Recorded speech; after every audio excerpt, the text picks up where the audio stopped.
नमस्ते सर। नमस्ते, मैं शांतिनी हूँ।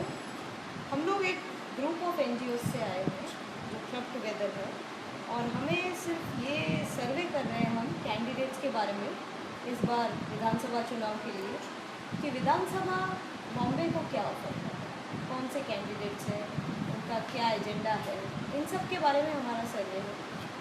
तो हम जानना चाहेंगे सर कि आपकी पार्टी के बारे में, आपके बारे में, आपका क्या एजेंडा है, आप जनता के लिए क्या करोगे सर, आप थोड़ा अपने बारे में बताएं। My full name is Khalid Mohammed Kalender. I belong to Indian Union Muslim League Party. It is a party that started when India had gone through their partitions and everything. It was the first Muslim party, Right. पहली मुसलमान party. It was called Muslim League, Indian Union Muslim League. Right. इससे पहले मैं 12 साल पहले मैं nationalist Congress party join किया था, और उसके बाद तकरीबन 1 महीने पहले तक I was in the nationalist Congress party. मगर कुछ हमारे डिफरेंसेस की वजह से, डिफरेंस ऑफ ओपिनियन की वजह से मुझे वो पार्टी मजबूरन छोड़ना। वो डिफरेंस ऑफ ओपिनियन ये थी कि हमारी पार्टी ने 2009 और 2014 में एमपी का कोई टिकट मुस्लिम कैंडिडेट को इशू नहीं किया। मुस्लिम हमारे पार्टी में लाखों मुसलमान हैं, मगर किसी मुसलमान को हमारी पार्टी ने टिकट नहीं इशू किया 2009-2014। तो मैंने हमारे जो महाराष्ट्र प्रदेश माननीय अध्यक्ष जितेंद्र आवाड जी, माननीय अध्यक्ष भास्कर जाधव जी, मैंने इनको एक पत्र लिखा, एक लेटर लिखा, और उसमें मैंने उनसे सवाल किया कि ऐसी क्या बात है जो हमारी पार्टी, मुसलमानों का भी बहुत बड़ा योगदान, बहुत बड़ा हिस्सा है इसमें, तो हमारी पार्टी क्यों, हमारी पार्टी मुसलमानों को टिकट नहीं देती। मैंने ये सवाल किया माननीय अध्यक्ष महोदय से कि why this unjust attitude towards Muslim, ऐसा क्यों है?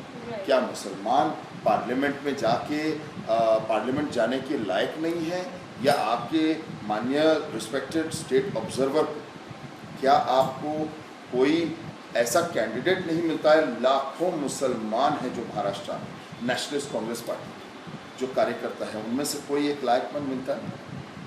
उस वजह से पार्टी ने मुझे साइडलाइन किया। मुझे पता था, लेकिन मैं एक मुसलमान हूँ, मेरा धर्म, उसके बाद में मेरा परिवार, उसके बाद में सब कुछ, मेरी पार्टी, मेरी दुनिया, सब कुछ, मगर मेरा धर्म इजाज़त देता है, मुझे अधिकार देता है कि मैं हमारे दूसरे मुसलमान भाइयों के लिए आवाज़ उठाऊं, उनके साथ हो रही नाइंसाफ़ी के लिए मैं आवाज़ उठाऊं।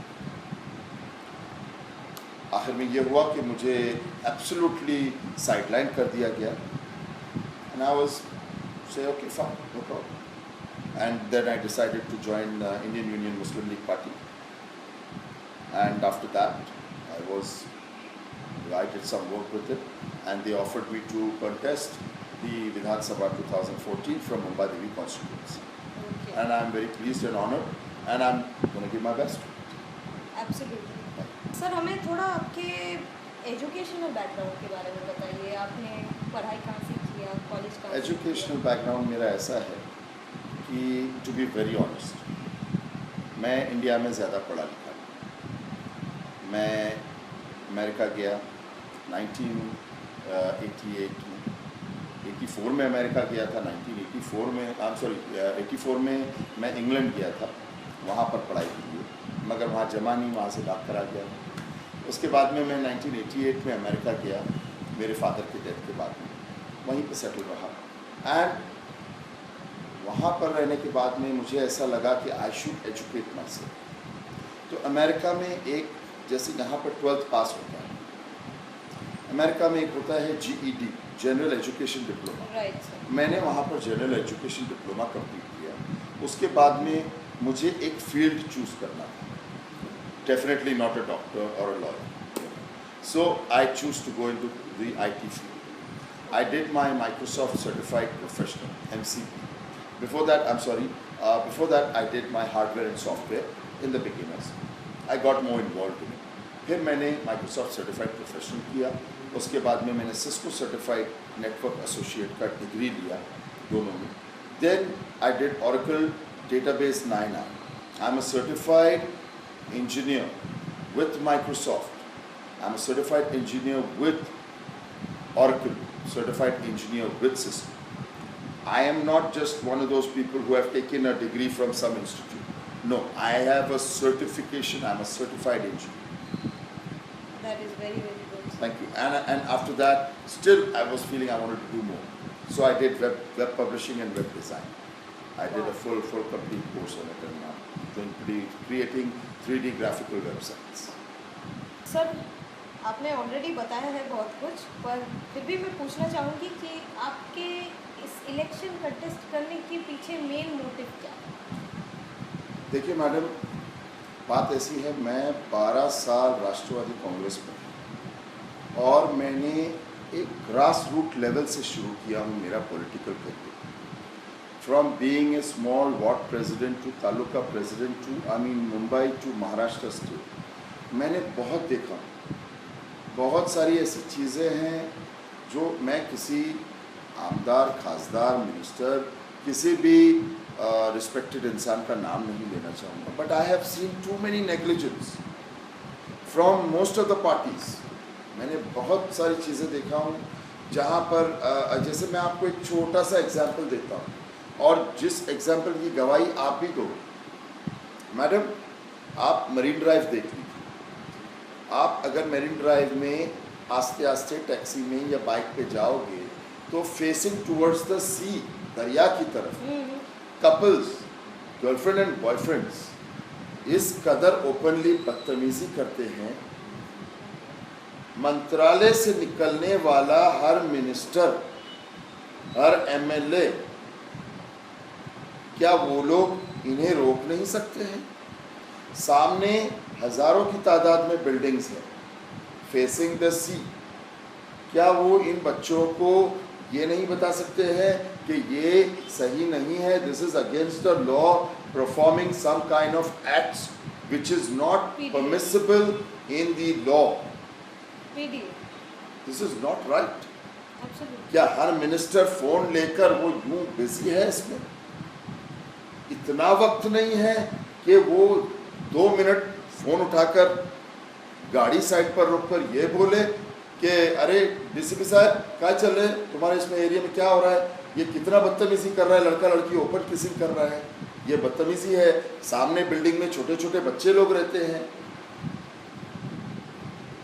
ऐसी बहुत सारी चीज़ें अस्पतालों में, पुलिस स्टेशनों में, पुरानी बिल्डिंग्स, गंदे पानी, नो प्रॉपर वाटर सप्लाई। आप हमारे भेंडी बाज़ार एरिया में चले जाएं। मैं बाय द वे पला बड़ा हूँ भेंडी बाज़ार। पला बड़ा इन द सेंस, देखिए वो होता है ना कि एक आदमी बचपन से लेके 7-8 साल की उम्र तक का एक जगह पे रहा है। वो भले अमेरिका चले जाए, लंदन चले जाए, कहीं पे भी चले जाए वर्ल्ड में, मगर उसकी याददाश्त वही रहेगी, मैं बचपन में यहाँ खेलता था। वो तो मेरा वो है मैडम। आप मुझे शायद एक सवाल पूछोगे, उससे पहले मैं आपको जवाब दे देता हूँ आपके पूछने से पहले कि why Mumba Devi and why not Colaba. हाँ जी, मैं पूछने ही वाली थी। कुलाबा इसलिए नहीं, यहाँ पर कोई दिक्कत नहीं है, 24 घंटे यहाँ पर पानी का सप्लाई परफेक्ट चल रहा है। यहाँ पर रात को 2 बजे कोई शराबी बेवड़ा पी के नाटक नहीं कर सकता है। 2 मिनट में पुलिस आएगी, उठा के लेके जाएगी, because it is considered a very posh area. मगर हमारे भेंडी बाजार एरिया में आप 7 बजे के बाद चले जाए, 10 बजे रात को चले जाए, आपको खुलेआम ड्रग्स मिलेगा डोंगरी। उसकी वजह पानी आपको वहाँ पर सिर्फ सुबह 1 या 1.5 घंटे मैक्सिमम आता है, सुबह 5 बजे। मैडम, मैं आपको बताना चाहूँगा 1974 में मेरे मदर फादर, हम लोग फैमिली भेंडी बाज़ार में एक बहुत छोटी सी टूटी बिल्डिंग में रहते थे। सारे वायर्स वगैरह निकले हैं, काफ़ी मेरे सेहत को अफेक्ट पड़ा है, क्योंकि मैं वो इलेक्ट्रिक शॉक के शॉक्स ले चुका हूँ। काफ़ी छोटा था, नीचे मीटर बॉक्स खुला पड़ा है, तो मैं उनको पकड़ लेता था और मेरे काफ़ी यानी कि प्रॉब्लम्स हुए उसकी वजह से। एनीवे, तो एक पुरानी बिल्डिंग में रहते थे। मुझे याद है मेरी माँ उस ज़माने में सुबह 5 बजे 4:30 बजे उठ के हंडे बर्तनों में पानी भर के रखती थी। मैं छोटा था, जाकर एक हंडे में बैठ जाता था, पूरा पानी गंदा हो जाता था। तो मुझे याद इसलिए क्योंकि मुझे मार पड़ती थी उसमें, कि मेरी माँ कहती थी ना ये पानी पीने के लायक हुआ ना खाने में डालने के लायक हुआ, तो वो पानी फेंक दिया जाता था। आज madam Twitter, Facebook, blogging, you name it, सब social network, everything is there, wifi, Bluetooth, you name it, it's all there. मगर आज भी हमारे साउथ बॉम्बे में, आज भी हमारे भिंडी बाजार में, स्पेसिफिकली इन माइनॉरिटी एरियाज, आज भी मैडम पानी नहीं आता है। प्रॉब्लम वही की वही है, वहीं के वहीं। मैं बात कर रहा हूँ 74 की, आज हम बात कर रहे हैं 2014 की। 40 साल हो गया madam, 40 years has passed and the situation remains still. One person from the Congress, I raised a question, I just met him a few days back. मैंने उनसे पूछा, मैंने बोला साहब ऐसे ऐसे है, अरे यहाँ पर पॉपुलेशन बहुत है। एक कांग्रेसी ने मुझे, साथ में ही खड़े थे, दोनों दोस्त थे मेरे, मगर वो कांग्रेस पार्टी के हैं, उन्होंने कहा खालिद भाई यहाँ पॉपुलेशन बहुत है। मैंने बोला ठीक है। दूसरे ने कहा कि जो अल्लाह की रहमत है वो भी तो बरसना चाहिए ताकि पानी सप्लाई। तो मैंने ये जवाब दिया, मैडम थैंक गॉड मैं कुलाबा में हूँ और कुलाबा में अल्लाह की रहमत बहुत है। यहाँ भिंडी बाजार में नहीं है, मलबार हिल में नहीं है, ब्रिज कैंडी में नहीं है। मैं चाहता हूँ पानी, साफ सफाई, आज हमारे यूथ्स बहुत सारे बहुत, there is too many problems. Mister Khalid, मैंने आपके कुछ इंटरव्यूज़ देखे हुए हैं यूट्यूब पे, तो आप वहाँ पे बहुत विमेन एम्पावरमेंट और यूथ के बारे में बात किया। तो मैं जानना चाहती थी कि आप विमेन एम्पावरमेंट और यूथ के बारे में क्या करेंगे, आपका आइडिया क्या है, कुछ बताएं जरा। मैं आपका बहुत शुक्रगुजार हूँ जो आपने ये क्वेश्चन पूछा मुझसे। देखिए बात ऐसी है कि let me talk about youths first. आज के जो हमारे नौजवान बच्चे, आप स्पेसिफिकली देखिए भिंडी बाजार, डोंगरी, ये सब बच्चे जो है एक एक ग्रुप्स में बैठते हैं, 10 का ग्रुप, 15 का ग्रुप। ये बच्चों को अगर आप, they are between the age of 18 to 24, 17 to 24, in that range. ये बच्चों से आप कुछ सवाल पूछिए, आप उनसे पूछिए कि व्हाट इज़ योर एजुकेशन, तो बताएंगे हम 8वीं पास है, 10वीं हैं, अभी बोर्ड के एग्ज़ाम की ट्राई कर रहे हैं, 2 बार फेल हो गए हैं, मगर अभी कोशिश कर रहे हैं। एक तो ये फैक्टर हो गया, आप इसे होल्ड ऑन। दूसरा मैडम, आप अगर वो बच्चा पढ़ लेता है तो where is the job, where is the job without any reference, बिना किसी रेफरेंस के यहाँ पर जॉब जल्दी मिलता नहीं। आखिर में होता ये है कि वो बच्चा कॉल सेंटर में, चाहे वो 10वीं पढ़ा हो, 12वीं पढ़ा हो, या whatever, even if you after graduating from college, what can you do? Because there again there is a connection. I will connect that to you and I'll show it to you. Say he graduates, he wants to become a doctor, for example, he wants to become a lawyer, he wants to become some big degree he wants to get after his graduation. वो graduation के बाद में वो बच्चा अगर lawyer बनना चाहता है, डॉक्टर बनना चाहता है, वो मीडियम क्लास का बच्चा है, मीडियम क्लास फैमिली से आता है, वो कोई टाटा बिरला, अंबानी या ब्रिज कैंडी या कोई हाईफाई एरिया से नहीं आ रहा है। ना ही उसके माँ बाप, उनके माँ बाप, उस बच्चे के माँ बाप ने उस बच्चे को बहुत ही मेहनत से पाल पोस कर स्कूल बोलो कॉलेज तक पहुंचाया। अब सवाल ये आता है कि उसके बाद में ये बच्चा अगर डॉक्टर बनना चाहता है तो मैडम आप तो एनजीओ में हैं और मीडिया में भी हैं, तो आपको पता है एक मेडिकल कॉलेज में डोनेशन कितना होता है एडमिशन के लिए? क्या आपको पता है एक डेंटल कॉलेज में एडमिशन के लिए लेने के लिए कितना खर्चा होता है donation? Where is this system? आज हिंदुस्तान में ये एक डोनेशन नाम की बीमारी कहाँ से आ गई है हमारे?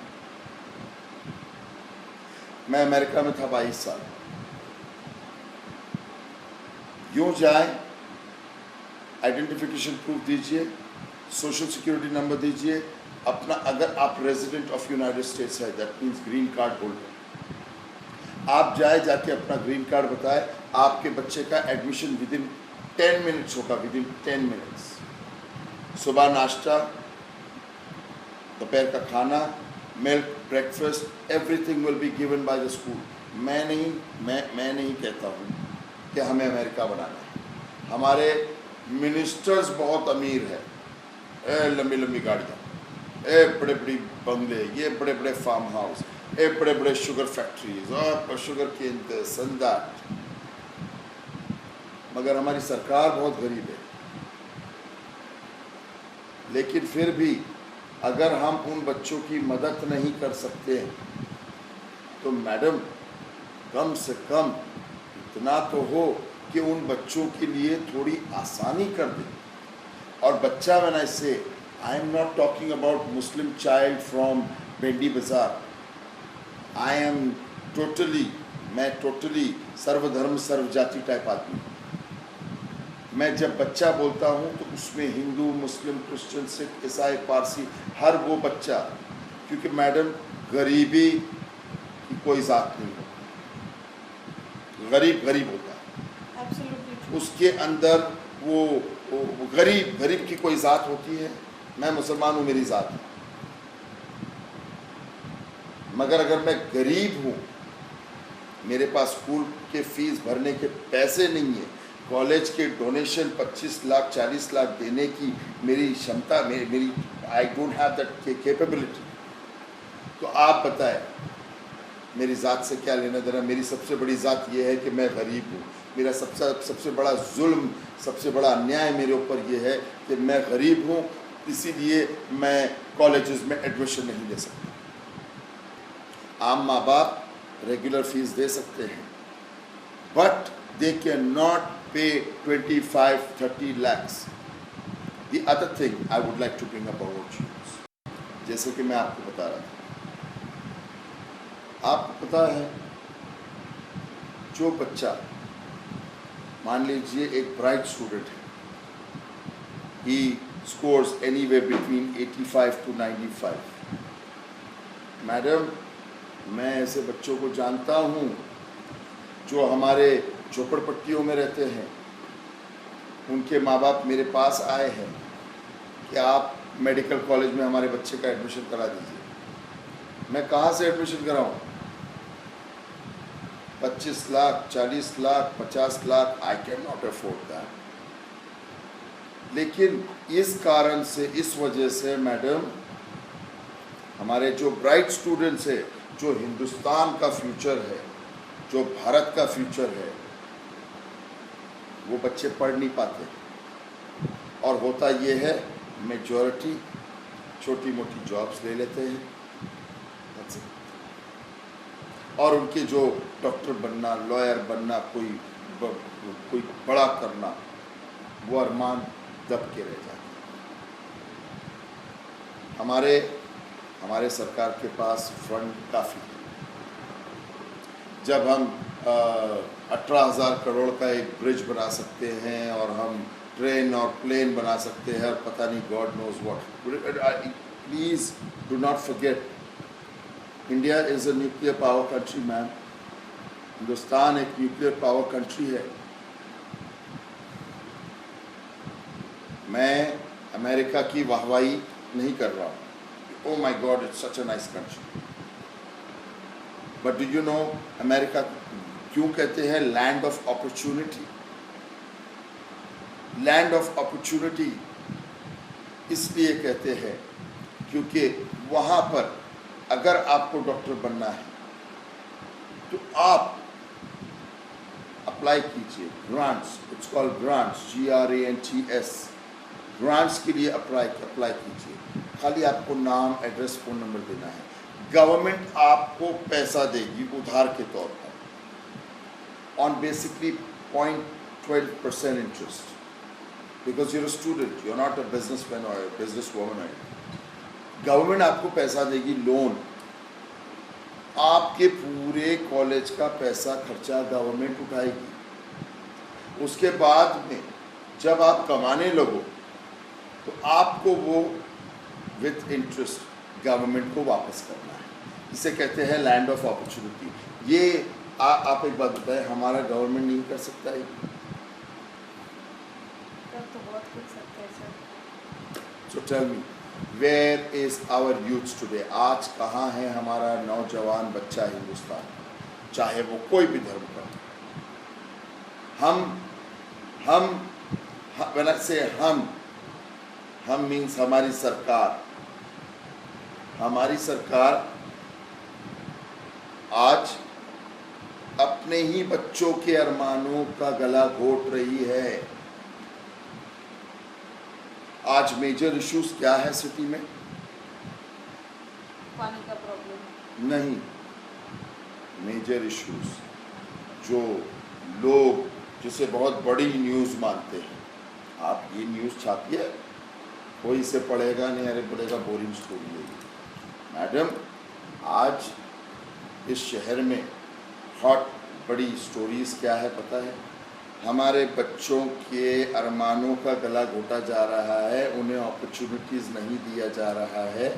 ये बड़ी न्यूज़ नहीं होती है। राज ठाकरे साहब ने अबू आसिम आज़मी साहब को गाली दे दिया, ओहो बड़ी न्यूज़ हो गई वो तो। राज ठाकरे साहब ने कह दिया वो टैक्सी ऐसा, बस ऐसा, तुम वहाँ हो यहाँ मत आओ, वीज़ा लेकर आओ उत्तर प्रदेश से। ये हो गया। अभी कोई हाल में नया आया है वो जो कौन है, वो जो 100 करोड़ और 25 करोड़ मुस्लिम और 100 करोड़ हिंदू लड़ जाए, पुलिस हट जाए 15 minute, some nonsense, this man talks from Hyderabad, Akbar Owaisi I think his name is, या वो बहुत बड़ी न्यूज़ है of course that is a big news, because कोई हिंदुस्तानी को देश के अंदर रहने वाले लोगों को लड़वाने का या उसका हिंट देना ये बहुत गलत है। I will come back to that later, but I will tell you about youths. आप बताएं हमारी सरकार हमारे बच्चों के लिए क्या कर रही है?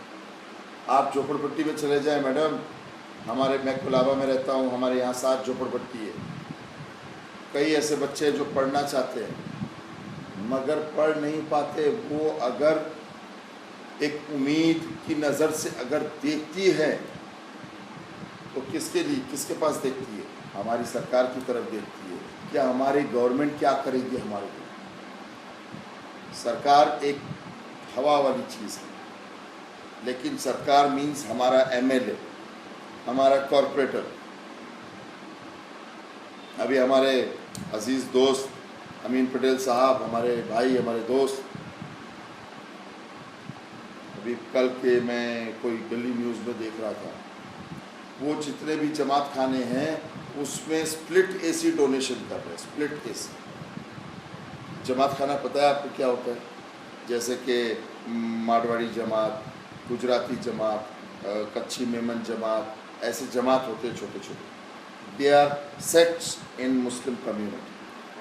तो जो जमात का हॉल होता है उसमें स्प्लिट AC डोनेशन हो रहा है। अब मैं पूछ सकता हूँ ये स्प्लिट AC जो 10-15 एक जमात खाने में लग रहे हैं, मुझे पूछना है कि ये इसके पैसे आप दे रहे हो या एज एन MLA आप फंड में से डिडक्ट कर रहे हो? हमारे MLA साहब अभी बुलाकर, हमारे अजीज़ दोस्त बुलाकर 3 लाख रुपया हर बिल्डिंग को फंड दे रहे हैं। आओ फंड दो, आओ तुम। आपको बताएं, एक बिल्डिंग 3 लाख में रिपेयर होती है क्या मैडम? जो सीढ़ी होती है ना बिल्डिंग की, सीढ़ी 1.5 लाख रुपया लगता है सिर्फ अगर बनाना कॉलोनी में। तो अगर 4 माले की बिल्डिंग में आप क्या 3 लाख करोगे?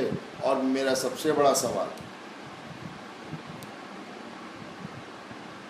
वाई लास्ट 1 मंथ बाकी था इलेक्शन को, 4 साल 11 महीने, 4 साल 11 महीने सो रहे थे आप कि आपको आखिरी दिन, आखिरी महीना मिला, आखिरी 10 दिन मिला कि चलो जल्दी जल्दी ले लो। तो बॉटम लाइन, अगर मैं इलेक्ट हुआ तो माय फर्स्ट प्रायोरिटी, अगर मैं इलेक्ट हुआ, मेरी फर्स्ट प्रायोरिटी ये होगी मैडम कि मैं कुछ ऐसा बिल प्रेजेंट करूं हमारी सरकार को कि जो बच्चे हैं, जो माँ बाप अफोर्ड नहीं कर सकते, उनके लिए फ़ंड दिया जाए, नंबर 1। अब हमारे अजीज़ दोस्त जो एमएलए लोग हैं वो कहेंगे अरे वो तो स्कीम है हमारे पास, लेकिन मैं एक चीज़ ज़रूर करूँगा, जिसकी कोई बिल नहीं है, there is no act or bill or anything about it, and everybody just plainly looks around about it, मुंडी मोड़ लो, चलता रहो। Donations 0%, madam 0% tolerance should be there on donations. ये क्या है डोनेशन? कौन, कब, कहाँ ये सिस्टम चालू करवाया, किसने चालू करवाया है, कहाँ से शुरू हुआ है? व्हाट इज दिस नॉनसेंस कि आपके बच्चों को एजुकेशन, हायर एजुकेशन देने के लिए आपको डोनेशन देना है? एक बच्चे के लिए मैंने कॉल किया था चेंबूर के वहाँ कोई स्कूल, गरीब औरत, मैडम मैं बहुत बड़ी जगह की तरफ बैठ के बात कर रहा हूँ मैडम, मैंने वो प्रिंसिपल को फ़ोन किया, मैं बोला ये औरत, इसका जो मर्द है, ये लड़की बच्चे का बाप, ये बसेस में से माल अनलोड करता है कंधे पर, ये कहाँ से देगा 25,000? मैं फला एनजीओ से बोल रहा हूँ, प्लीज़ मेरी रिक्वेस्ट है आप ऐसे करें, ज़रा थोड़ा देख लीजिए। बोलती है I am sorry, you have to pay, कहाँ से देगी वो? अब पता नहीं, जहाँ तक मुझे लास्ट फ़ोन कॉल आया था उस औरत का, कहाँ से उसने पता नहीं उधारी करके उसने बताई मैंने 25,000 भरे। अब आपको क्या लगता है 25,000 उसको ऐसे ही मिल गया होगा? बेचारी माँ 25,000 रुपया ब्याज उठाई होगी, ब्याज पर, इंटरेस्ट पे पैसे उठाई होगी, अभी तक भर रही होगी। तो ये है हमारे youths, they have nobody to guide them. Do we, madam, let me ask you this, I'm not trying to convert India into America, लेकिन अगर कुछ देश हो या कोई आप अच्छी बात करे तो मुझे आपसे सीख लेना चाहिए, I should learn it from you. Yes. Madam, to children, to boys and girls between the age of 18 and 24, have you ever heard कि स्टूडेंट काउंसलिंग सेंटर कहीं खुला है गवर्नमेंट का? जो काउंसलिंग करते हैं, काउंसलिंग करने के बाद में बच्चों का जॉब प्लेसमेंट भी करके देते हैं। Is there anything like that? No. Aishwarya, whatever her name is, वो अमिताभ की बहू, ऐश्वर्या राय, वो प्रेग्नेंट हो गई। That was a major news. आज हमारे बच्चे ट्रेन के ऊपर छत पर बैठ के जा रहे हैं, ट्रेन एकदम कचरे, हमारे बकरा ईद के वक्त बकरे ट्रक में भर के आते हैं, ऐसे दब रोज़ दिन और रात हमारे लोग हिंदुस्तान के, बम्बई के ऐसे सफ़र करते हैं ट्रेन। यूथ्स ऊपर चढ़ जाते हैं, नीचे जगह नहीं है, वक्त पे पहुंचना है, होता क्या है, गिर के मर जाते हैं। कोई कॉम्पनसेशन है नहीं। Totally I can tell you one, I am not running for the prime minister of India. मैं हिंदुस्तान के प्रधानमंत्री के पोस्ट के इलेक्शन नहीं लड़ रहा हूँ, मगर कम से कम कुछ तो चेंज कर सकता हूँ। यही दिल में बात लेके, दिमाग में, और मैं हिम्मत लेके यही चल रहा हूँ। बाबा साहेब अम्बेडकर, गांधी जी सब अकेले ही शुरू किए थे। मैं इन लोगों की धूल के बराबर नहीं हूँ, मगर इन लोगों को देख के मैंने सीखा हूँ कि जब ये कर सकते हैं मैं भी कोशिश कर सकता हूँ। इन लोगों ने 100 किया, कम से कम मैं 0.01% तो ट्राई कर सकता हूँ। फेसबुक भी देखा हुआ है, तो आप एंटी ड्रग्स हैं बिल्कुल, आप ड्रग्स के लिए बहुत आवाज़ उठाते हैं, तो इनके बारे में आपका क्या मैडम ऐसा है, मैं एक बहुत अच्छा मगर बहुत गंदा एग्जाम्पल दे रहा हूँ। इससे अच्छा भी होगा, अच्छी भी एग्जाम्पल है, बुरा भी है, आई don't no, but I give it. Madam, हमारी हिंदुस्तान की पुलिस, स्पेसिफिकली हमारी Maharashtra state police, I stand and I salute you. They do wonderful job, बहुत ज़बरदस्त काम करते हैं। मगर ऐसा है, एक ब्लास्ट होता है, फॉर एग्जाम्पल ब्लास्ट होता है, हमारे महाराष्ट्र स्टेट पुलिस तुरंत मैक्सिमम 15 दिन में वो जो कल्प्रिट है, जो बॉम्ब ब्लास्ट करने वाला होता है, उससे 15 दिन में ढूंढ के निकाल लेते हैं। 15 दिन में वो कौन है, वो क्या है, उसके रिश्तेदार कौन है, वो क्या करता था, वो सब बता देते हैं। मगर हमारे डोंगरी एरिया में नाइजेरियंस खुले आम ड्रग्स बेच रहे हैं। आज तक हमारी पुलिस उनको नहीं पकड़ पाई। अब आप बताएं,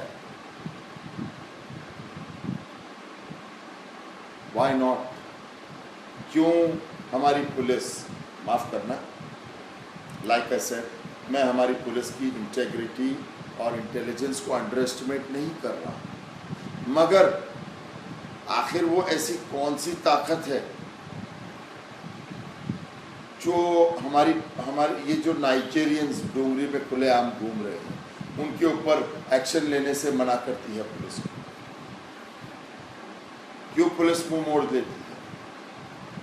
मैं फिर कहूँगा, I am very proud of my police department, some of the best officers we have, and we are absolutely lucky to have these officers in our department.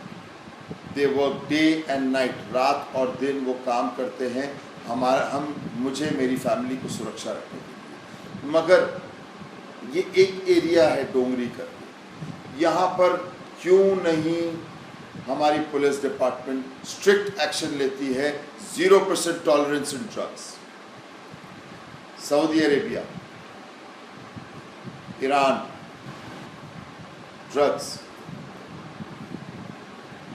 ये नाइजेरियंस हमारे वहाँ पर खुलेआम ड्रग्स बेच रहे हैं डोंगरी। आपको पता है इससे क्या होता है? इससे होता ये है कि हमारी जो यंग जनरेशन है, regardless of race, colour, religion, हमारी यंग जनरेशन, हमारी जो नस्लें हैं वो ख़राब हो रही हैं। कोलाबा में हमारा एक बच्चा है, उस बच्चे का नाम तो नहीं लूँगा,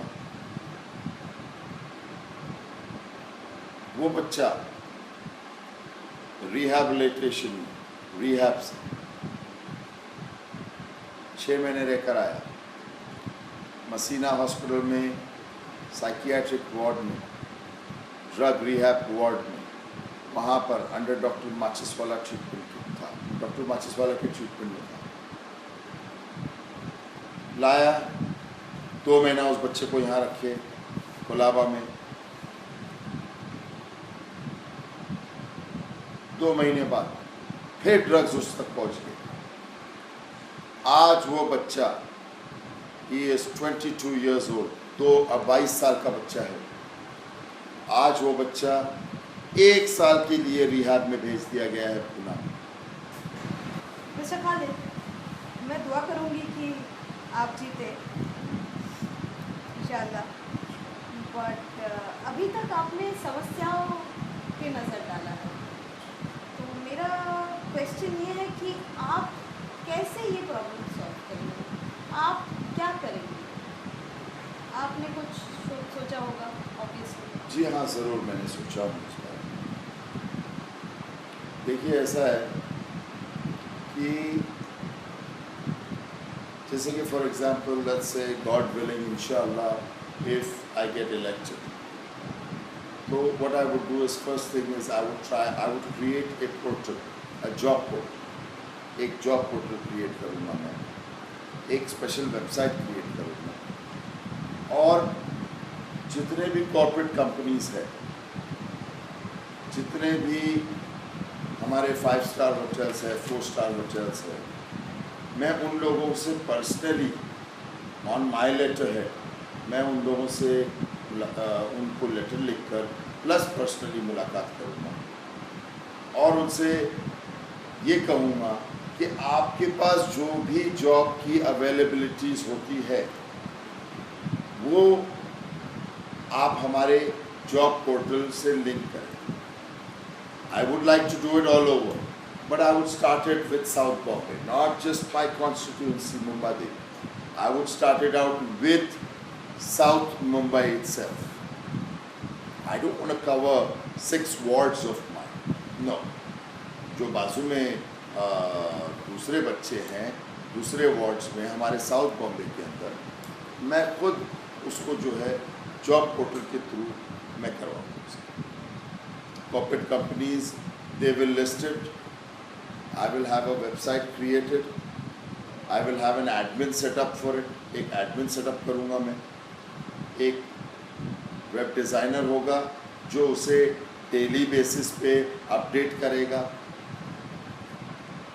और जो भी यूथ्स को इसके बारे में इंफॉर्मेशन चाहिए जॉब्स के बारे में, वो बच्चा जो है हमारे वेबसाइट के लिंक्स के थ्रू क्रिएट करें। Once in a month I would I mean, if let's say somebody comes to my office saying I need a job, I'll tell my admin of the website or the person who's taking care of it, I would tell that person to take his resume or take her resume। जैसे कि मान लीजिए जो बच्चे हमारे यहाँ काफ़ी ऐसे बच्चे हैं साउथ बॉम्बे जैसे कि स्लम्स में रहते हैं, ऐसे कई बच्चे हैं जिनके घर में कंप्यूटर नहीं है, तो ऐसे बच्चों के लिए मेरा जो एडमिन होगा, मुझे सिर्फ जो बच्चा जॉब लेकर आएगा उसके सर्टिफिकेट्स, उसके रेज़्यूमे, उसका बायोडाटा, वो सारी चीज़ें हमारे एडमिन तक पहुंचेगी। वहाँ पर से वो हमारे वेबसाइट पे एडमिन की जिम्मेदारी होगी अपलोड करना। This is just something I want to start. I don't know the result, I am hoping positively कि ये कुछ चलना चाहिए, कुछ होना चाहिए। फिर मेरे पास जो भी बच्चा आएगा कि सर मुझे जॉब चाहिए, मैं बेरोज़गार हूँ, मैं परेशान हूँ, तो for him I will straight away give my letter and I will keep in touch. I will hire one person who will only look after the employment issues, such as if that person's job will be to go to 5-star hotels on my letterhead and humbly request that please अगर आपके पास कोई job openings आती है तो आप हमें बताइए, हमारा जो डिपार्टमेंट है वो इसका टेक केयर है। Then the other thing is, ये तो हो गया एक छोटी सी बात।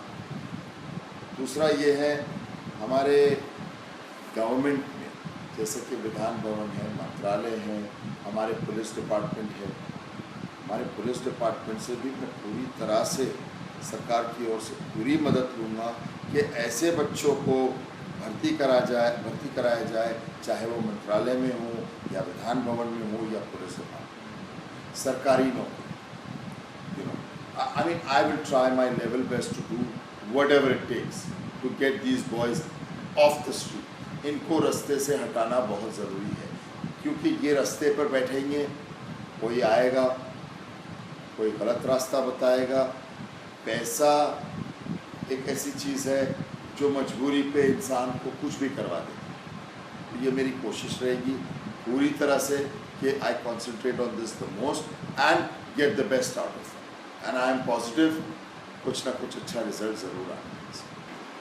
Sir, if you get elected, how will you tackle the issue of drugs?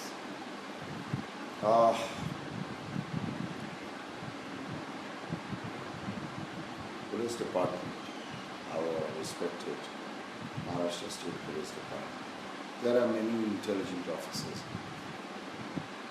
For example, our current Police Commissioner of Mumbai, Mr. Rakesh Malia, he is an outstanding officer. I mean, hats off to him. He's handled and tackled cases such as the 92 bomb blast and all that. He's solved them like that. मगर ऐसा है कि फिर वहाँ सवाल ये उठता है कि then why not in Bendy Bazaar Toll? तो ऐसा है मैडम कि अगर मैं इलेक्ट हुआ, इंशाअल्लाह अगर मैं इलेक्ट हुआ, तो मैं नहीं कहता हूँ मैं बहुत बड़ा जीनियस और बहुत बड़ा जीनियस इंसान हूँ या कुछ, लेकिन इतना फॉर श्योर है कि मैं I will have a meeting with the deputy commissioner of police and I will sit down with the senior pi of the respective police stations, और उनके साथ बैठ के मैं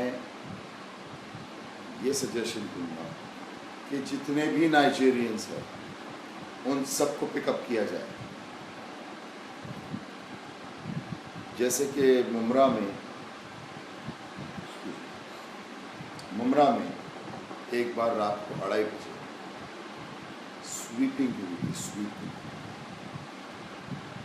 मैं आपसे पूछता हूँ मैडम, अब तक आपने मुझसे बहुत सवाल किया, स्वीपिंग का मतलब क्या?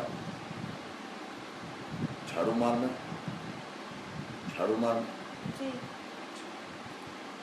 मुमरा में रात को 2:30 बजे मुमरा थाना पुलिस ने एक स्वीपिंग करा था, स्वीपिंग रात को 2:30 बजे। 17 साल के लड़के से लेकर 70 साल का बूढ़ा रात को 2:30 बजे अपने घर से उठाया गया और चोर बदमाशों की तरह अ पेयर ऑफ 2 करके उन्हें पुलिस स्टेशन ले गया। That was a sweeping they did because they wanted to find a terrorist or some nonsense stupid story they had. And do you know, madam, दरवाज़ा तोड़कर कुछ लोगों का बाथरूम का दरवाज़ा तोड़कर उन्हें निकाला गया। मेरा सवाल ये है कि अगर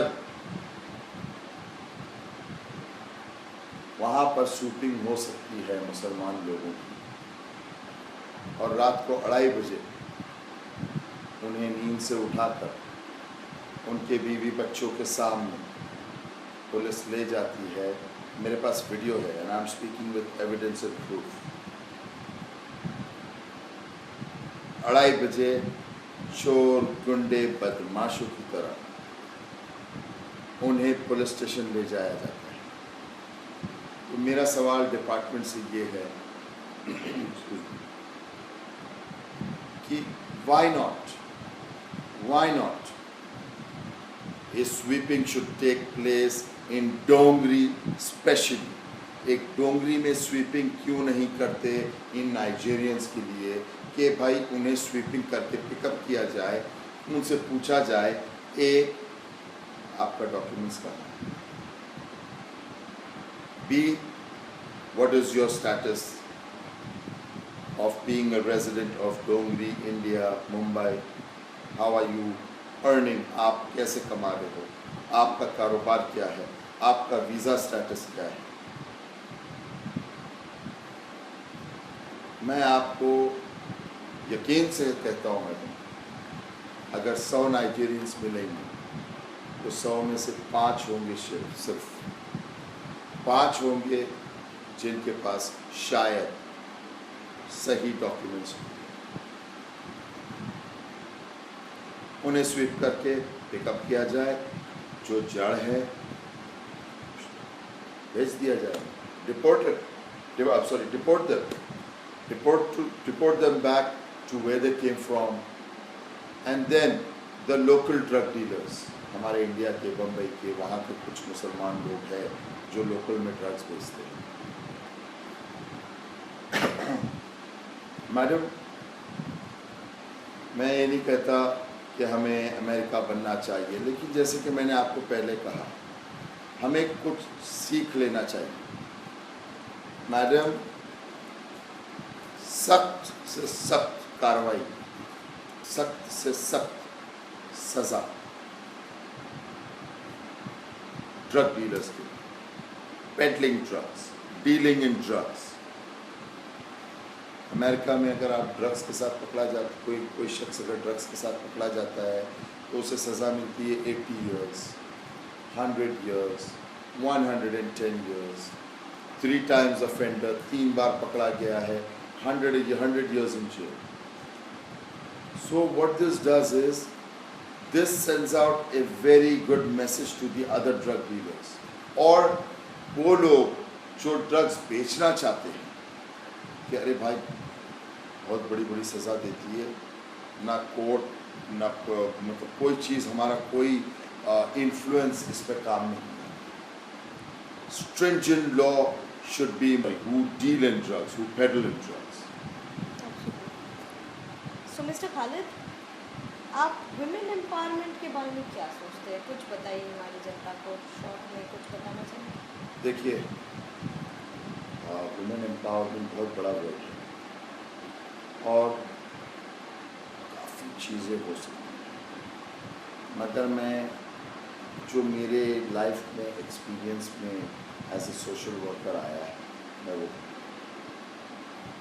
एक औरत है हमारे यहाँ, एक मदनपुरा करके जगह है, वहाँ पर एक औरत है, 15 साल पहले उसके पति ने उसे छोड़ दिया क्योंकि उसकी 6 बेटियां पैदा हुई, तो ऐसी 6 बहनें। अब वो बच्चों की जो 2 बड़ी बहनें हैं उनकी शादी हुई, वो चले गई, 4 बच्चियां बैलेंस हैं। वो 4 बच्चियां आज कॉलेज जाना चाहती हैं, पढ़ना चाहती हैं, ठीक है। There again they don't have the facility from the government where they can go and educate themselves. Number 2, ये जो औरत जिसका मियाँ उसे 6 बेटियों के साथ छोड़ के चला गया, अगर हमारे पास वुमेन एम्पावरमेंट कोई स्कीम होती जिसमें ये बच्चों को कम से कम पढ़ाई के लिए और खाने की कोई स्कीम तो है नहीं हमारे पास, लेकिन अगर ये औरत जो माँ है इन बच्चों, अगर हम उसे कोई फैसिलिटी देते हैं, कोई अच्छी जॉब देते हैं, अगर वो अनपढ़ है, पढ़ी लिखी नहीं है, तो हम उसे ऐसा कोई हुनर देते हैं जिससे वो अपने बच्चों का पेट पाल सके। आज बहुत सारे हुनर हैं, मगर लेडीज़ को क्या करते हैं जो स्लम्स में, उन्हें एक ही काम आता है, झाड़ू पोता करना। मैं चाहता हूँ कि वो मेरी बहनें झाड़ू पोते से थोड़ा आगे बढ़ें, कुछ अच्छा करें। ऐसी कई औरतें हैं जो आज छोटे मोटे जॉब्स में बड़ी ही मुश्किल से अपना और अपने बच्चों का पेट पालती हैं। तो वुमेन एम्पावरमेंट देखा जाएगा तो it is a very very big thing. I mean it's got a million ways, million things can be done. सिर्फ बैठकर कोई ऐसा इंसान हो जो सोचे, सुने और समझे और करे। मगर अनफॉर्चुनेटली गांधी जी के 3 बंदर, ना बोलते हैं, ना देखते हैं, ना सुनते हैं। ये है हमारी आज की दिशा, आज का जो हमारा वातावरण चला हुआ है। Nobody gives nothing.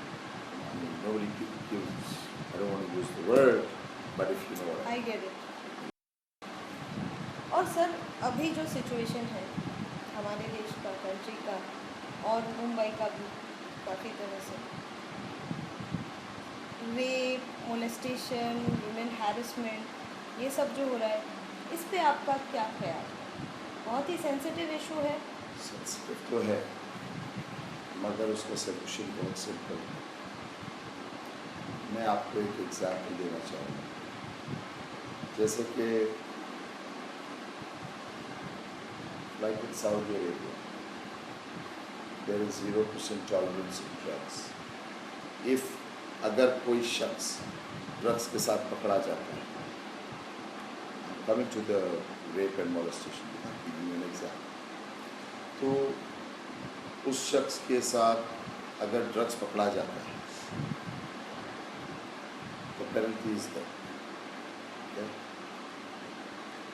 It is all about putting an example.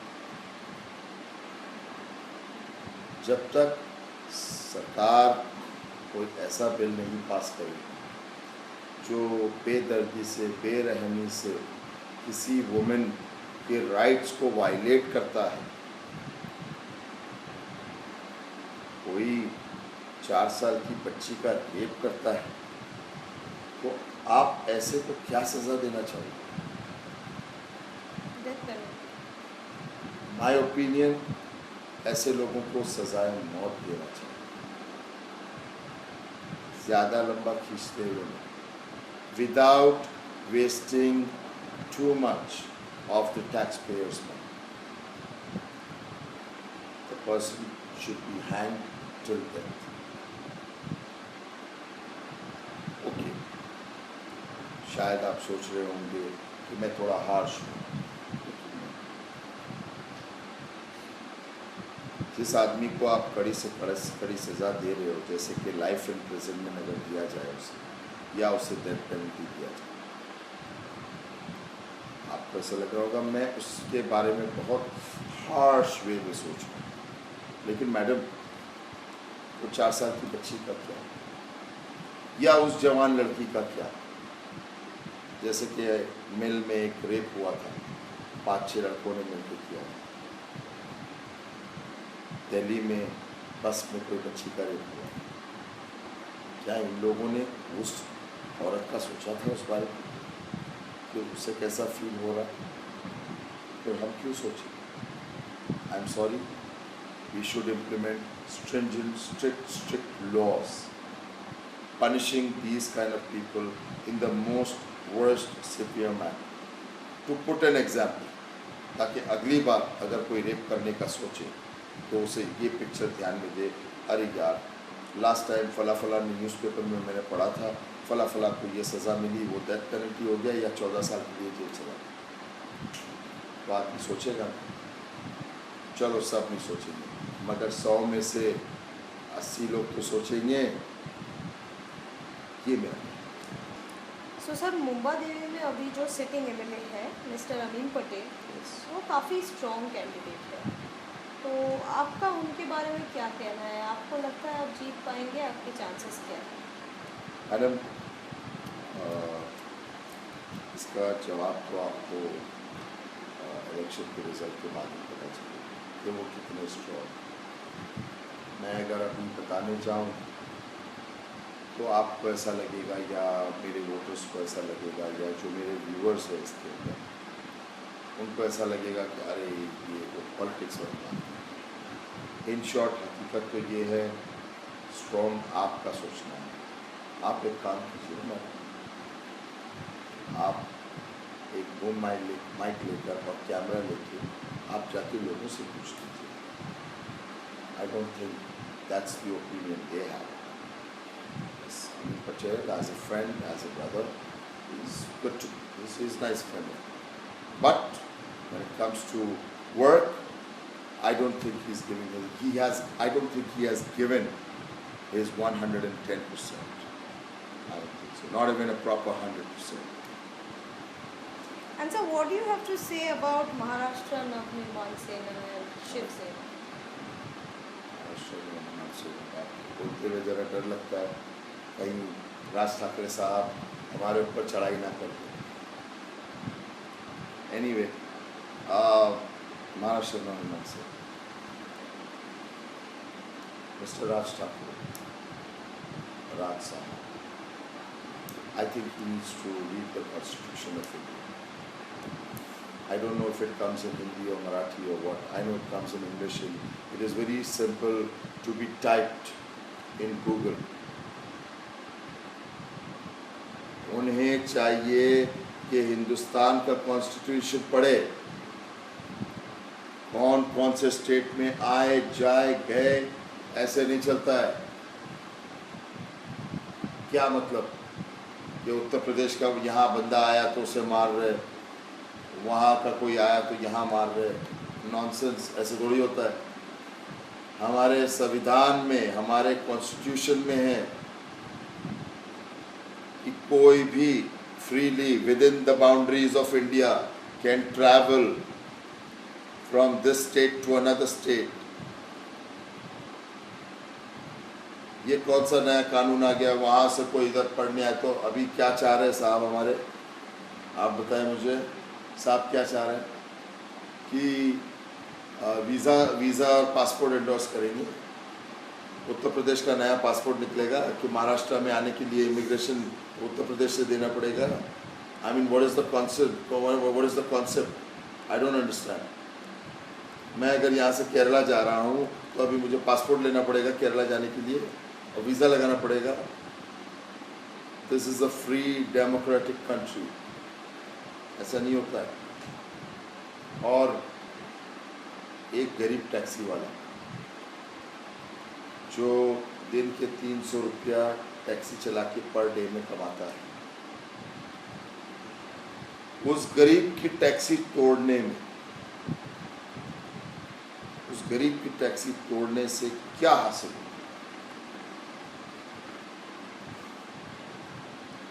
आप जाए ट्राइडेंट होटल तोड़िए, दिखा दो तोड़ के। बहुत ज़्यादा वो है ना तो चाहिए, मैं राज साहब से कहूँगा आप एक दिन वो हमारे ताजमहल होटल में घुस जाए अंदर, वहाँ पर तोड़ फोड़ कर दे। जुल्म है। पार्टी के जो मेन लीडर है मिस्टर राज ठाकरे, राज साहब, जब उन्हीं की मेंटालिटी ऐसी है, उन्हीं की टीचिंग्स ऐसी है कि भैयाओं को मारो, टैक्सियां तोड़ो, तो फिर उनके जो कैंडिडेट है मैं क्या कहूँ, आप थोड़ा समझ सकते हैं आगे में क्या बोलना चाहिए। और सर शिवसेना के बारे में कुछ बताएं, आपका क्या? Shiv Sena, all their life they have been a non-secular party, all their life, all their life. They have never given a ticket to a Muslim candidate. See, in my opinion, ये मैं मेरी ओपिनियन दे रहा हूँ, चाहे शिवसेना को पसंद हो या ना, we are Indians, we are proud to be Indians, and we are proud to be Indian Muslims. चाहे इन्हें पसंद हो या ना हो, चाहे ये चाहे या ना चाहे, हम यहाँ का एक हिस्सा है. We are a part of India. हम हिंदुस्तान के एक हिस्से हैं. और अगर आपको किसी की इंटेग्रिटी पे डाउट करना है कि अरे वो आतंकवादी है, तो मैं आपसे पूछता हूँ, मैं शिवसेना के लीडर से पूछता हूँ, क्या आप साध्वी प्रज्ञा के बारे में क्यों नहीं कुछ बोलते? आप उसे क्यों नहीं कंडेम करते? आप बीजेपी पार्टी है, भारतीय जनता पार्टी, तोगड़िया, स्वामी सुब्रमण्यम, ये लोग मुसलमानों के खिलाफ भोंकते रहते हैं. And I repeat my words, भोंकते हैं. इनके ऊपर ना कोई कानून, ना कोई कार्रवाई. ठीक है, वो तो सरकार, मगर यहाँ पर साध्वी प्रज्ञा, उसके ऊपर कुछ बोलिए. हर बार में मुसलमान मुसलमान मुसलमान. Anyway, now it seems like, I don't know, the mentality of Shiv Sena, I don't know. Now they are taking enrolling Muslims in their party. Now they are doing it. Only God knows for what reason, after so many years. बहुत सालों के बाद में अब वो लोग मुसलमानों को लेना शुरू करें. पता नहीं उसके पीछे क्या रीज़न है. आई डोंट नो. आपका क्या ख्याल है अकबर ओवैसी के पार्टी के बारे में? It's called the meme party. ऐसा है कि अब हम मुसलमानों के यहाँ बम्बई में, मुंबई में इतने बुरे दिन आ गए हैं, इतने बुरे दिन आ गए हैं कि अब कोई बाहर से आएगा, वो हैदराबाद से आकर हम लोगों को सिखाएगा कैसे लड़ना है, कैसे बातें करना है, अपने अधिकार कैसे लेना है. अब हम मुसलमानों के इतने बुरे दिन आ गए हैं कि हम उस आदमी से शिक्षा लेंगे जो हिंदू और मुस्लिम को सिर्फ डिवाइड करने की बात करता है, जो दूसरे धर्मों को नीचा दिखाता है, जो दूसरे धर्मों के बारे में गलत बात करता है. मैं थोड़ा डरता हूँ इस बात से कि कहीं ऐसा ना हो कि मिस्टर अकबर ओवैसी अभी काफ़ी चर्चे में है आजकल. कहीं ऐसा ना हो कि वो हमारे यहाँ आकर कुछ ऐसा अनाप शनाप बक दे जिससे हम लोगों की यहाँ पे जो सुकून और शांति का जो माहौल बना हुआ है, हमारे हिंदू और मुसलमान बहन भाइयों में, हम लोगों में आपस में जो एकता बनी हो, उस एकता में एक दरार आ जाए, इसके कुछ बकवास करने से. उन्होंने एक स्टेटमेंट में कहा था, जो सबको पता है, 100 करोड़ 25 करोड़ पुलिस हटा दो. नॉनसेंस, क्या बात है. ये आदमी ना कभी एजुकेशन की बात करता है, ना एम्पावरमेंट की बात करता है, ना जॉब अनएम्प्लॉयमेंट की बात करता है. ये सिर्फ हिंदू और मुस्लिम और हिंदू और मुस्लिम और हिंदू हिंदू हिंदू हिंदू. बॉस, अगर आपको इतना ही हिंदुस्तान में रहना खटकता है तो आप कहीं और चले जाए, आप सऊदी अरब चले जाए, वहाँ पर 100% मुस्लिम्स हैं. ये मेरा ओपिनियन. सर, एक आखिरी सवाल है. Sure. Me being a non Muslim, this is my personal question to you कि आपने यही पिक्चर बैकग्राउंड में क्यों चुना, द होली काबा? इसके सामने ये आपने इंटरव्यू क्यों दिया? मेरे घर का सबसे फेवरेट कॉर्नर है. देखिए, मैं मुसलमान, आप एक नॉन मुस्लिम. आप भगवान पे यकीन करते हैं, जी मैं अल्लाह पे। मेरा ऐसा सोचना है कि आप चाहे कितने भी बड़े झूठे हो, आप चाहे कितने भी बड़े झूठे हो, मगर आप मंदिर के अंदर बैठ के झूठ नहीं बोलो। करेक्ट? जी अवश्य। उसी तरह अब हम मस्जिद में तो नहीं बैठ सकते, क्योंकि मंदिर और मस्जिद पूजा प्रार्थना नमाज पढ़ने की जगह होती है, वो वेरी स्पिरिचुअल जगह है। लेकिन मैंने ये चूज़ किया कि मेरे घर के इस कॉर्नर पे मैं बैठ के आपसे इंटरव्यू दूँ। वो इसलिए है क्योंकि मैडम, ये जो फोटोग्राफ है ये हमारे होली काबा का है, जो मक्का में है, सऊदी अरब। जी और इस होली काबा के इतने नज़दीक कोई बैठकर झूठ नहीं बोल सकता, क्योंकि हिंदू धर्म में भी है, मेरे ख्याल से कहीं मैंने सुना हो, मुसलमान धर्म में तो ऐसा है कि जब हम मर जाएंगे, जब हमें उठाया जाए, तो गवाही देने परिंदा चरिंदा दीवारें गवाही देगी कि आप झूठ बोल रहे थे, आप गलत कर रहे थे, हम गवाही दे रहे। तो मैं मेरे अल्लाह के घर के सामने तो इतना नज़दीक बैठकर मैं गलत कुछ नहीं कर सकता। बस मैं एक आखिरी बात मेरी भी तरफ से कहना चाहूँगा,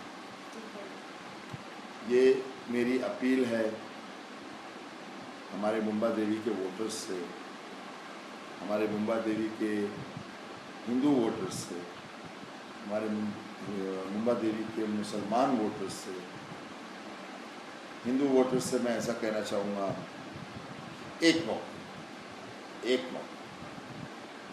आप मुझे एक मौका देकर मैं आपको निराश नहीं करूँगा। ये मेरा वादा है, एक सच्चे मुसलमान का वादा है।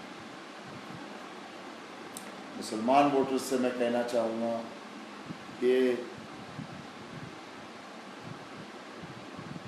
कलमे से बड़ी कोई चीज़ नहीं है। कलमा हमारा है ला इलाहा इल्लल्लाह मुहम्मद रसूलुल्लाह। और जब एक बच्चा पैदा होता है तो उस बच्चे के हम कान में अजान देते हैं, फिर हम उस बच्चे के कान में कलमा पढ़ते हैं, ला इलाहा इल्लल्लाह मुहम्मद रसूलुल्लाह, to show him that there is no God but Allah and Prophet Muhammad is the messenger of Allah. फिर हम बचपने से जवानी में जाते हैं, फिर बुढ़ापे में जाते हैं, फिर एक दिन हम मौत की सीढ़ी पर खड़े हो जाते हैं। उस बीच के जो सफ़र होता है, जैसे कि आज मैं उस सफ़र में, तो मेरे लिए मेरी दुनिया में ला इलाहा इल्लल्लाह मुहम्मद रसूलुल्लाह से बढ़कर कोई चीज़ नहीं है। मैं मेरे मुसलमान बहन और भाइयों से ये कहना चाहूँगा कि मैं ला इलाहा इल्लल्लाह मुहम्मद रसूलुल्लाह कहता हूँ कि इंशाअल्लाह आप मुझे एक चांस दीजिए, देखिए एक चांस दीजिए, और इंशाअल्लाह मैं आपको नाउम्मीद नहीं करूँगा। जब इंसान मरने वाला रहता है तो हम लोग कहते हैं अरे भाई कलमा पढ़ो, मरने से पहले तो रूह निकलने से पहले कलमा पढ़ो। तो सारी ज़िंदगी पैदा होने से लेकर मौत तक कलमा सबसे बड़ी चीज़ है। मैं कलमे की गवाही देके कहता हूँ कि आप मुझे एक मौका दीजिए, इंशाअल्लाह मैं आपको मायूस नहीं करूँगा। मैं एक बात और कहना चाहूँगा, मैं रिलीजन और पॉलिटिक्स को मिक्स नहीं करता, ना ही करना चाहूँगा, मगर मैं एक कोई बहुत बड़ा जो हमारे आज के एमएलएस यूजुअली करते हैं, बच्चे को पता है ये बात, आज के एमएलएस जो है मिनिमम 15 करोड़ 20 करोड़ का बजट लेके चल रहे हैं। कहीं किसी जमात खाना में फ्री 10 स्प्लिट एसी लगा दिया, तो कहीं पर कैश दे दिया। मैं ये सब नहीं कर रहा। मैं एक बहुत छोटा बजट लेकर इस अल्लाह के सहारे मैं ये इलेक्शन लड़ रहा हूँ। मुझे पूरा उम्मीद है और मुझे मेरे अल्लाह पे पूरा भरोसा है, क्योंकि दिल का हाल जानने वाला सिर्फ मेरा अल्लाह है। मैं उम्मीद करता हूँ कि आप अपने इस भाई को एक मौका ज़रूर देंगे, और इंशाअल्लाह अगर वो एक मौका मिल गया तो ला इलाहा इल्लल्लाह मुहम्मद रसूलुल्लाह खालिद मामू आपको मायूस नहीं करेगा, निराश नहीं करेगा, नाउम्मीद नहीं करेगा। और अगर कर दिया, जो कि अल्लाह ना करे कभी नहीं होगा, अगर कर दिया, मेरा कॉलर, मेरा गिरेबान और आपका हाथ और क़यामत का दिन। अस्सलाम वालेकुम। Thank you so much sir, आपके समय के लिए। Thank you so much. धन्यवाद। I appreciate it ma'am. Thank you sir. Sorry मैं थोड़ा सेंटिमेंटल हो गया नहीं, बट क्या करें, लोगों के दिल तक पहुंचना है मुझे। मेरी ये कोशिश है कि मैं मेरे लोगों के दिल तक पहुंचूं। मुझे 2 मिनट के लिए ऐसा लगा मैं वाकई में मेरे मुसलमान बहन भाइयों से बात कर रहा हूँ, मेरे हिंदू बहन भाइयों से बात कर रहा हूँ, क्योंकि मैडम बहुत हालत ख़राब है, बहुत हालत ख़राब है। I mean this is not the way. The people out there they are living like animals. कोई रूल्स रेगुलेशंस, पानी, वक्त, कोई चीज़ नहीं। बच्चे देखो अनएजुकेटेड, नो फ्यूचर, ड्रग्स, बहुत सारे problems. I am not saying I am this almighty who will fix everything, मैं सब ठीक कर दूँगा, लेकिन कम से कम मैं इतना जानता हूँ कि मैं एक ईमानदार आदमी हूँ, और मैं MLA बनूँ या ना बनूँ, मेरे देश, मेरे लोग, मैंने ऐसे मेरे लोग मीन्स सर्वधर्म सर्वजाति, मैं इंशाअल्लाह सबकी अच्छे से खिदमत और सेवा। Okay, all the best. It's my pleasure. Thank you very much, ma'am.